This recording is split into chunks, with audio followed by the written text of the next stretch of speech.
Good morning. Welcome to me garden. எல்லாரும் எப்படி இருக்கீங்க? நான் கடவுள் கிருபையில் நல்லா இருக்கேன். நீங்களும் கடவுள் கிருபையில் நல்லா இருக்கீங்க நம்புகிற ஃப்ரெண்ட்ஸ். நான் ஒரு கல்யாணத்துக்கு போயிருந்தேன். அது ஒரு கிராமமான ஒரு ஊர் தான். அதில் பார்த்தீங்கன்னா அந்த சீர் செய்கிறதுக்கு பார்த்தீங்கன்னா எல்லாமே பெரிய வயசானவங்களாக இருந்தாங்கங்க. நான் இதுதான் ஃபஸ்ட் டைம் வந்து பார்த்தது. சீர் செய்கிறதையும் அந்த சீர் எடுத்துக்கிறதையும், அதாவது பொண்ணு வீட்டுக்காரங்க பையன் வீட்டுக்காரங்க என்பது அதில் எஸ்பெஷலி பார்த்தீங்கன்னா பையன் வீட்டு சைடு பார்த்தீங்கன்னா எல்லாமே பெரிய பெரிய வயசான தாத்தாக்கள் தான் இருந்தாங்க.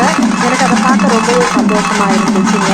ஏன்னு கேட்டிங்கன்னா, அதாவது இந்த வாழ்ந்து அனுபவிச்சவங்க கல்யாண பொண்ணையும் மாப்பிள்ளையும் வாழ்த்துறதுன்றது அது ஒரு பெரிய ஒரு ஆசீர்வாதம் சொல்லி நினைக்கிறேன். நான் கண்டிப்பாக எஸ்பெஷலி வந்து பெரிய ஒரு ஆசீர்வாதம் நம்ம எல்லாருக்குமே எப்பவுமே தேவை. அது மாதிரி தான் இது பார்க்கவே ரொம்ப அருமையாக இருந்துச்சு. உங்கள் ஊரில் எப்படி இருந்ததுன்னா என்னோட கமெண்ட் பாக்ஸில் கமெண்ட் பண்ணுங்கள். Have a nice day. Take care and bye.